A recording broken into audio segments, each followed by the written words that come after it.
ನಮಸ್ಕಾರ, ತಮ್ಮೆಲ್ಲರಿಗೂ ಇವತ್ತಿನ ಕಾರ್ಯಕ್ರಮಕ್ಕೆ ಪ್ರೀತಿಯ ಸ್ವಾಗತ ಹೇಳ್ತಾ ಇರೋದು ನಾನು ಅನುಷಾ. ನಮ್ಮ ಚಾನಲ್ನ ಇದೇ ಫಸ್ಟ್ ಟೈಮ್ ನೋಡ್ತಾ ಇರೋದು ಅಂತಂದರೆ ಈಗಲೇ ಸಬ್ಸ್ಕ್ರೈಬ್ ಮಾಡಿ, ನಮ್ಮ ವೀಡಿಯೋಸ್ನ ಲೈಕ್ ಮಾಡಿ. ಮಾರ್ಚ್ 31ನೇ ತಾರೀಕು ಕುಬೇರ ಸಭೆ ಕಾರ್ಯಕ್ರಮ ನಡೀತಾ ಇದೆ. ನೀವು ಅಂದ್ಕೊಂಡ ಹಾಗೆ ನಿಮ್ಮ ಜೀವನದಲ್ಲಿ ಅಭಿವೃದ್ಧಿಯನ್ನು ಕಾಣಬೇಕು, ನಿಂತು ಹೋಗಿರುವಂಥ ಕೆಲಸಗಳೆಲ್ಲ ಕೂಡ ಸಕ್ಸಸ್ ಆಗಬೇಕು, ಮ್ಯಾರೇಜ್ ಡಿಲೇ ಆಗ್ತಾ ಇರ್ಬೋದು, ಕೆಲಸ ಕಾರ್ಯಗಳಲ್ಲಿ ಅಡೆತಡೆ, ಆರೋಗ್ಯದ ಸಮಸ್ಯೆಗಳಿರ್ಬೋದು. ಸೊ ನೀವು ಒಂದು ಸರಿ ಮಾರ್ಚ್ 31ನೇ ತಾರೀಕು ಕುಬೇರ ಸಭೆ ಕಾರ್ಯಕ್ರಮದಲ್ಲಿ ಪಾಲ್ಗೊಳ್ಳೋದ್ರಿಂದ ಈ ಎಲ್ಲ ತೊಂದರೆಗಳಿಂದ ಕೂಡ ನೀವು ಹೊರಗಡೆ ಬರ್ತೀರಾ. ಇನ್ನು ಕಾರ್ಯಕ್ರಮದಲ್ಲಿ ನಮ್ಮ ಜೊತೆಲಿದ್ದಾರೆ ಅಥರ್ವ ಸಿದ್ಧಾಪುರುಷ ಡಾಕ್ಟರ್ ವಿಷ್ಣುದತ್ತ ಗುರುಜಿಯವರು. ಗುರುಗಳನ್ನ ಕಾರ್ಯಕ್ರಮಕ್ಕೆ ಬರಮಾಡ್ಕೊಳ್ಳೋಣ. ನಮಸ್ತೆ ಗುರುಗಳೇ, ಕಾರ್ಯಕ್ರಮಕ್ಕೆ ಭಕ್ತಿಯ ಸ್ವಾಗತ. ಗುರುಗಳೇ, ಎಲ್ಲೋ ಒಂದು ಕಡೆ ಈ ಪ್ರಶ್ನೆ ಯಾಕೆ ಮೂಡ್ತು ಅಂತಂದರೆ, ನೆಕ್ಸ್ಟ್ ಏನು ಮಾಡಬೇಕು ಅಂತ ಯೋಚನೆ ಮಾಡ್ತಿರ್ತಾರೆ. ಎಲ್ಲೋ ಒಂದು ಕಡೆ 10th ಅಥವಾ 2nd PUC ಆದಮೇಲೆ ಟರ್ನಿಂಗ್ ಪಾಯಿಂಟ್ಸ್ ಅಂತ ಏನು ಅವ್ರ ಲೈಫಲ್ಲಿ ಬರುತ್ತೆ. ಐದರ್ ಮೆಕ್ಯಾನಿಕಲ್ ಹೋಗ್ಬೇಕಾ, ಇಂಜಿನಿಯರಿಂಗ್ ಮಾಡಬೇಕಾ, ಡಾಕ್ಟರ್ ಹೋಗ್ಬೇಕಾ, ಲಾಯರ್ ಹೋಗ್ಬೇಕಾ, ಈ ರೀತಿ ಎಲ್ಲ ಸಾಕಷ್ಟು ಪೋಷಕರಿಗೆ ಒಂದು ಆಸೆ ಇರುತ್ತೆ, ಮಕ್ಕಳಿಗೆ ಒಂದು ಆಸೆ ಇರುತ್ತೆ, ಜಾತಕ ಒಂದು ಹೇಳ್ತಾ ಇರುತ್ತೆ. ಸೊ ನಾವು ಜಾತಕ ನೋಡಿ ನಮ್ಮ ಲೈಫ್ನ ರೂಢಿಸ್ಕೊಳ್ಬೇಕಾಗತ್ತಾ, ಅಥವಾ ನಾವು ಅದನ್ನು ತಿಳ್ಕೊಬೇಕಾಗತ್ತಾ, ಅಥವಾ ನಮಗೆ ಯಾವುದು ಆಸಕ್ತಿ ಇದೆಯಾ ಅದರಲ್ಲಿ ಹೋಗಬೇಕಾ, ಇದನ್ನು ನಾವು ಹೇಗೆ ಡಿಸೈಡ್ ಮಾಡ್ಕೊಳ್ಬೇಕಾಗತ್ತೆ? ಬಿಕಾಸ್ ಇದು ಇವಾಗ ತುಂಬ ಇಂಪಾರ್ಟೆಂಟ್. ಇನ್ನೇನು 2 ತಿಂಗಳಲ್ಲಿ ರಿಸಲ್ಟ್ಸ್ ಬಂತು ಅಂದಾಗ ಯಾವ ಫೀಲ್ಡ್ಗೆ ಹೋಗೋದು, ಸೈನ್ಸ್ ಕೊಡ್ಸೋದಾ, ಕಾಮರ್ಸ್ ಕೊಡ್ಸೋದಾ, ಇಲ್ಲಿಂದನೇ ಶುರುವಾಗುತ್ತೆ ಅಂತ ಹೇಳ್ಬೋದು ಪೋಷಕರದು. ಸೊ ಈ ವಿಚಾರವನ್ನು ಜಾತಕದಲ್ಲಿ ನಾವು ನೋಡಬೇಕಾಗತ್ತಾ? ಏನು ಹೇಳ್ತೀರಾ ಗುರುಗಳೇ? ಓಂ ವಿಶ್ವಸ್ಮೈ ನಮಃ. ಪ್ರೀತಿಯ ಬಂಧುಗಳೇ, ಒಳ್ಳೆಯ ಪ್ರಶ್ನೆನೇ ಇದು. ಯಾಕಂದರೆ ಎಲ್ಲರೂ ಗೊಂದಲ ಇರುತ್ತೆ ಇದು. ಆಮೇಲೆ ಈಗ ನೀವು ಕೇಳಿದ್ದು, ಆ ಮಗುವಿಗೆ ಆಸೆ ಇರುತ್ತೆ, ನಾನೆಲ್ಲೊಂದು ಕಡೆ BTech ಮಾಡ್ತೀನಿ, ಇಂಜಿನಿಯರಿಂಗ್ ಮಾಡ್ತೀನಿ ಅಂತ ಆಸೆ ಇದೆ ಆ ಮಗುವಿಗೆ. ಅಪ್ಪ ಅಮ್ಮನಿಗೆ ಡಾಕ್ಟ್ರ್ ಮಾಡಿಸ್ಬೇಕು ಅಂತ ಇರ್ತಾರೆ. ಏನು ಮಾಡಿದ್ರೆ ಪಾಪ ಆ ಮಗು ಏನು ಒತ್ತಾಸೆಗೆ ಒಪ್ಕೊಳ್ಳುತ್ತೆ, ಬಹುಶಃ ಅಲ್ಲಿ ಫೇಲು ಆಗೋ ಸಾಧ್ಯತೆ ಇರುತ್ತೆ. ಏನು ಮಾಡೋದು ಕನ್ಫ್ಯೂಸ್ ಇರುತ್ತೆ ಆ ಮಗುವಿಗೆ. ಈ ಮಗುಗೆ ಏನು ಆಸೆ ಬಂದಿದೆಯೋ 100ಕ್ಕೆ 100 ಬರೆದಿಟ್ಕೊಳ್ಳಿ, ಅದು ಜಾತಕದೇ ಇರುತ್ತೆ. ಅವ್ರಿಗೆ ನೇರವಾಗಿ ಬರೋದಾದರೆ ಜಾತಕದ ಮೇಲೆ ಇದ್ದೇ ಇರುತ್ತೆ.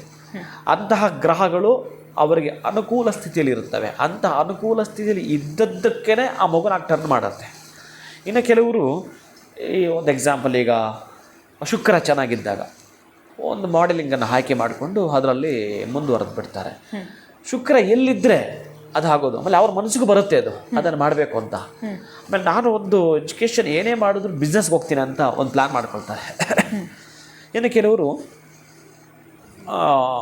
ಸಣ್ಣ ವಯಸ್ಸಿಂದ ಆಸೆ ಇಟ್ಕೊಂಡಿರ್ತಾರೆ, ನಾನು ಏನಾದರೂ ಪೊಲಿಟಿಷಿಯನ್ ಆಗಬೇಕು ಅಂತ. ಅವರಿಗೆ ಆ ಗ್ರಹಗಳು ಅನುಕೂಲವಾಗಿರ್ತವೆ. ಯಾವಾಗಲೂ ಅಷ್ಟೇ ಆ ಮಗು, ಅವನ ಭವಿಷ್ಯ ಅವನ ಜಾತಕದಲ್ಲೇ ಇರುತ್ತೆ.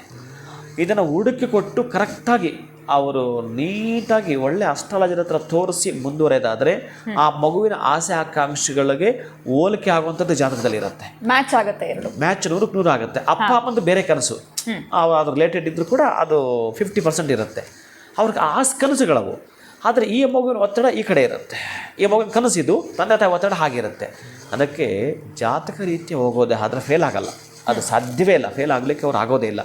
ಬಹುಶಃ ಹಂಗೇನಾದರೂ ಅವರು ಅವಾಗ ರಾಂಗ್ ಇನ್ಫಾರ್ಮೇಷನ್ ತೊಗೊಂಡಿರ್ಬೇಕಿಲ್ಲ ಒಂದು ಕಡೆ ಜಾತಕ ರೀತ್ಯ. ಅದಕ್ಕಾಗಿ 2nd PU ಆದಮೇಲೆ ನಾನು BTech ಮಾಡಬೇಕಾ, ಅಥವಾ ಬಿಸ್ನೆಸ್ ಹೋಗಬೇಕಾ, ಅಥವಾ ನಾನೆಲ್ಲ ಒಂದು ವೈದ್ಯ ಲೋಕಕ್ಕೆ ಹೋಗಬೇಕಾ, ಯಾವುದನ್ನು ಆಯ್ಕೆ ಮಾಡಿಕೊಳ್ಬೇಕೋ ನಿಮ್ಮ ಮ್ಯಾನ್ಯುವಲ್ ಅದನ್ನು ನೋಡಿದ್ರೆ ಗೊತ್ತಾಗ್ಬಿಡುತ್ತೆ. ಅದರ ಪ್ರಕಾರ ಆಯ್ಕೆ ಮಾಡಿಕೊಂಡು ಆ ಮಗುವಿನ ಭವಿಷ್ಯವನ್ನು ರೂಪಿಸ್ಕೊಳ್ಳಲಿಕ್ಕೆ ಜಾತಕದಲ್ಲಿ ಅಡಗಿರುತ್ತೆ ಅವರ ಭವಿಷ್ಯ. ಖಂಡಿತ ಗುರುಗಳೇ, ಎಲ್ಲೋ ಒಂದು ಕಡೆ ಜಾತಕ ಅನ್ನುವಂಥದ್ದು ಕೂಡ ಪ್ರಮುಖವಾಗಿರುವಂಥ ಪಾತ್ರ ವಹಿಸುತ್ತೆ. ಅದನ್ನು ನೋಡಿ ಅವರು ಮುಂದುವರೆದ್ರೆ ಖಂಡಿತ ಅವರ ಒಂದು ಎಜುಕೇಷನಲ್ ಫೀಲ್ಡ್ ಆಗಿರ್ಬೋದು, ಎಜುಕೇಷನ್ ನಂತರ ಜಾಬ್ ಸಿಗುವಂಥದ್ದು ಪ್ರತಿಯೊಂದು ಕೂಡ ಈಸಿ ಆಗುತ್ತೆ ಅನ್ನೋದ್ರ ಬಗ್ಗೆ ಇವತ್ತಿನ ವಿಡಿಯೋನಲ್ಲಿ ವೀಕ್ಷಕರಿಗೆ ತಿಳಿಸ್ಕೊಟ್ಟಿದ್ದೀರಾ. ಬಹಳ ಧನ್ಯವಾದಗಳು ಗುರುಗಳೇ, ನಮಸ್ಕಾರ. ಹರೇ ಶ್ರೀನಿವಾಸ. ಇನ್ನು ವೀಕ್ಷಕರೇ, ನಮ್ಮ ವಿಡಿಯೋ ನಿಮಗೆ ಇಷ್ಟ ಆಗಿದ್ದಲ್ಲಿ ಈಗಲೇ ನಮ್ಮ ವಿಡಿಯೋನ ಲೈಕ್ ಮಾಡಿ, ನಮ್ಮ ಚಾನಲ್ನ ನೀವು ಇನ್ನೂ ಸಬ್ಸ್ಕ್ರೈಬ್ ಮಾಡಿಲ್ಲ ಅಂತಂದರೆ ಈಗಲೇ ಸಬ್ಸ್ಕ್ರೈಬ್ ಮಾಡಿ ಅಂತ ಹೇಳ್ತಾ ಇವತ್ತಿನ ವಿಡಿಯೋನ ಮುಗಿಸುವಂಥ ಸಮಯ ಆಗಿದೆ. ಮತ್ತೊಂದು ಹೊಸ ವಿಚಾರದೊಂದಿಗೆ ಮುಂದಿನ ವಿಡಿಯೋನಲ್ಲಿ ತಮ್ಮನ್ನು ನಾನು ಭೇಟಿ ಮಾಡ್ತೀನಿ. ನಮಸ್ಕಾರ.